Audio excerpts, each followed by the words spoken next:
Bismillahirrahmanirrahim. Dear student, Assalamu alaikum. I hope all are you fine. I am your Urdu teacher Miss Kaisra from Beria Model School PNAD Secondary Wing. آج کی video میں حصہ نظم start کریں گے۔ نظم سے کیا مراد ہے؟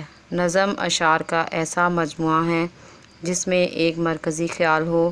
اس کے لیے کسی موضوع کی قید نہیں اور نہ ہی اس کی کوئی حیت مقرر ہے۔ حصہ نظم میں طلبہ سب سے پہلے ہمارے پاس حمد آتی ہے۔ حمد دراصل اس نظم کو کہتے ہیں جس میں اللہ سبحانہ و تعالیٰ کی حمد و تعریف، اللہ تعالیٰ کی تعریف، توصیف اور اس کی ثنا بیان کی جائے، اللہ تعالیٰ کی عطا کردہ نعمتوں کا ذکر کیا جائے۔ نظم حمد کے شاعر مولوی محمد اسماعیل میریٹھی ہیں۔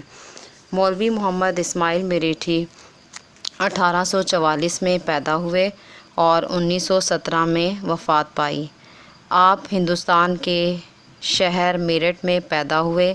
ابتدائی تعلیم میرٹھ ہی میں پائی، پھر عربی اور فارسی کے استاد کی حیثیت سے میرٹھ اور سہارنپور کے اسکولوں میں خدمات انجام دیں۔ آخر میں آگرے میں سینٹرل نارمل اسکول میں استادوں کی تربیت دیتے رہے۔ وہاں سے ریٹائر ہو کر واپس میرٹھ آ گئے اور یہیں انتقال فرمایا۔ مولوی اسماعیل میریٹھی کا شمار بچوں کے اہم شاعروں میں ہوتا ہے، یعنی انہیں بچوں کا شاعر بھی کہا جاتا ہے۔ بچوں اور نوجوانوں کے لیے بہت سی اصلاحی اور اخلاقی نظمیں لکھیں۔ آپ کی شاعری زبان کی پاکیزگی اور بیان کی سادگی کا نہایت عمدہ نمونہ ہے۔ آپ کی نظمیں ہندوستان اور پاکستان کی درسی کتابوں میں پڑھائی جا رہی ہیں۔ آپ کا سارا کلام کلیات اسماعیل کے نام سے شائع ہو چکا ہے۔ درسی کتاب میں شامل نظم حمد بھی اسی کلیات سے لی گئی ہے۔ یہ تو جو ہے وہ مولوی محمد اسماعیل میریٹھی کا مختصراً تعارف تھا۔ طلبہ شعر جو ہے وہ شعر سے کیا مراد ہے؟ چند بامعنی لفظوں پر مشتمل مصرعوں کو جو ہے وہ شعر کہا جاتا ہے اور ہر شعر کے دو حصے ہوتے ہیں، جس میں پہلا حصہ مصرع اولیٰ کہلاتا ہے اور دوسرا مصرع ثانی۔ مصرع اولیٰ سے مراد شعر کا پہلا مصرع ہے، یعنی جیسے مثال کے طور پر شعر ہے: وفا ہوتی اگر خون کے رشتوں میں، نہ بکتا یوسف علیہ السلام مصر کے بازاروں میں۔ اس میں جو پہلا مصرع ہے وفا ہوتی اگر خون کے رشتوں میں، یعنی وہ شعر کا وہ مصرع جس پر شعر شروع ہو رہا ہوتا ہے، یعنی اسٹارٹ ہو رہا ہوتا ہے، وہ مصرع اولیٰ کہلاتا ہے۔ مصرع ثانی شعر کے دوسرے مصرع کو کہا جاتا ہے، جس میں جو شعر آپ کو اوپر مثال میں بیان کیا تھا اس میں نہ بکتا یوسف علیہ السلام مصر کے بازاروں میں، یہ مصرع ثانی ہے۔ اس کے بعد ہمارے پاس حمد کا پہلا شعر آتا ہے: نہیں کوئی تیرے سوا، تو نہ ہوتا تو ہوتا ہی کیا۔ اس میں اللہ سبحانہ و تعالیٰ کی وحدانیت بیان کی گئی ہے کہ اللہ تعالیٰ کے علاوہ کوئی وجود، کوئی ایسی ہستی نہیں جو اس کائنات کے نظام کو چلا سکے۔ دنیا میں صرف ایک ہی وجود ہے اور وہ ہے اللہ تعالیٰ کا۔ اس کے علاوہ جو کچھ ہے وہ اتنا ناقابل اعتبار ہے کہ اس کی حیثیت فریب نگاہ سے زیادہ نہیں ہے۔ اس شعر میں اسماعیل میریٹھی اسی حقیقت کا اعتراف کرتے ہوئے یہ کہہ رہے ہیں کہ کائنات میں حسن حقیقی کے جلوے کے علاوہ اور کچھ نہیں، خواہ وہ چاند کا جلوہ ہو یا ستاروں کی چمک، سبزہ زاروں کی طراوت ہو، پھولوں کی مہک ہو، ہوا کا چلنا ہو، فضا کا سناٹا ہو، آبشاروں کا ترنم ہو یا کوہساروں کا تکلم۔ یہ اللہ تعالیٰ کے مختلف روپ اور مختلف شکلیں ہیں۔ آنکھ والے ہی دیکھ سکتے ہیں ہر طرف تجلیاں تیری۔ لہٰذا اگر کوئی یہ سمجھتا ہے کہ کائنات میں اللہ تعالیٰ کے وجود کے سوا کچھ اور بھی موجود ہے تو وہ غلط فہمی کا شکار ہے۔ یہاں ہر طرف اللہ ہی اللہ ہے اور کچھ نہیں۔ جگ میں آ کر ادھر ادھر دیکھا، تو ہی نظر آیا جدھر جدھر دیکھا۔ اس ارض و سما اور اس کی ہر چیز کا خالق و مالک صرف اور صرف اللہ تعالیٰ ہی ہے۔ پوری کائنات اللہ تعالیٰ کے وجود کی مظہر ہے۔ ذرہ ذرہ اس کا جلوہ ظاہر ہو رہا ہے، ذرے ذرے سے اس کا جلوہ ظاہر ہو رہا ہے، اس کا وجود ظاہر ہو رہا ہے۔ انسان اگر غور و فکر کرے تو ہر چیز میں اسے حسن حقیقی کی جھلکیاں ہی نظر آتی ہیں۔ نہ تھا کچھ تو خدا تھا، نہ کچھ نہ ہوتا تو خدا ہوتا۔ اس کے بعد حمد کا دوسرا شعر ہے: تصور تیری ذات کا محال ہے، کسے یہ سقط اور کہاں یہ مجال ہے۔ سقط طاقت قوت کو کہا جاتا ہے اور مجال ہمت۔ اس شعر میں شاعر اس حقیقت کا اعتراف کرتے ہوئے کہہ رہا ہے کہ انسان جو ہے وہ انسان جتنا بھی زیادہ کہے کہ وہ عقل مند ہے، اس کے اندر عقل و شعور موجود ہے، لیکن اس کی عقل پھر بھی محدود ہے۔ وہ اللہ تعالیٰ کی ذات کا تصور نہیں کر سکتا، وہ اللہ تعالیٰ کی حقیقت، اللہ تعالیٰ کی سے جو ہے وہ آشنائی، اللہ تعالیٰ تک رسائی حاصل نہیں کر سکتا ہے۔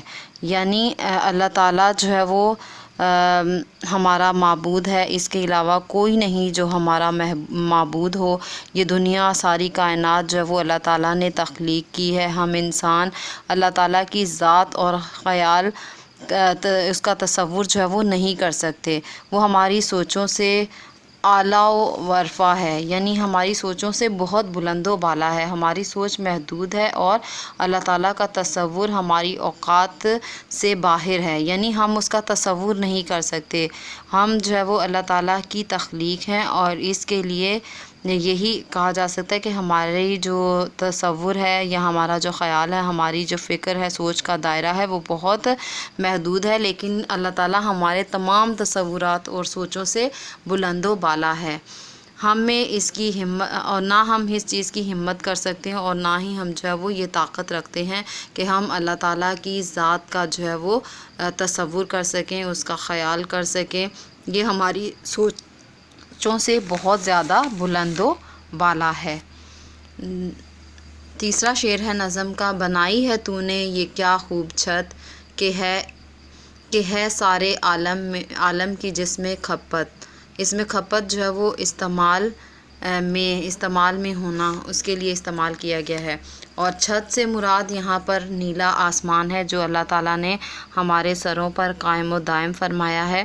تو اس شعر میں شاعر اللہ تعالیٰ کی شان قدرت بیان کرتے ہوئے یہ کہہ رہے ہیں کہ اس وسیع و عریض زمین کی بہترین چھت جو ہے وہ آسمان ہے، یعنی اللہ تعالیٰ نے آسمان کو جو ہے وہ ہمارے سروں پر چھت بنا کر جو ہے وہ چھت بنا دیا ہے، ہمارے لیے ایک سایہ بنا دیا ہے، اور اس آسمان کو جو ہے وہ انتہائی خوبصورت چیزوں سے جو ہے وہ نوازا ہے، یعنی اس پر بہت ہی پیاری پیاری جو ہے وہ چیزیں بنائی ہیں، جیسے چاند، ستارے، سورج، اور پھر اس کے علاوہ جو ہے وہ زمین خود جو ہے وہ ہماری اس کائنات کا، اس ہمارے نظام شمسی کا ایک حصہ ہے۔